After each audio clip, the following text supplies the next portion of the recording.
Hey there and welcome back to another video. In this video, I'm going to show you how to add a stripe to Shopify. So without wasting any more time, let's get started. First of all, you have to go to your Shopify dashboard. You have to log into your Shopify store. From there, you have to tap onto online store. So after going to my store, you can see this option called payments. You will have to tap on the option called payments here, tap onto it, and from there you can see this option called payment providers.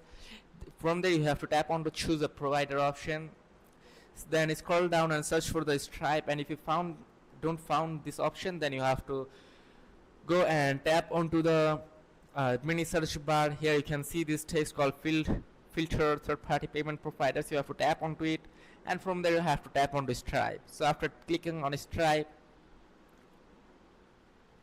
as you can see right now it is unavailable in my country, but don't worry, you just tap onto it and then you can get started with Stripe. You have to tap onto email, like you enter your email address, Shopify store's email address, then enter your password.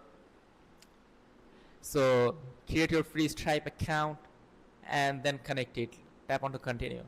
So that's it. If this video is helpful, make sure to like and subscribe for more. See you in the next video.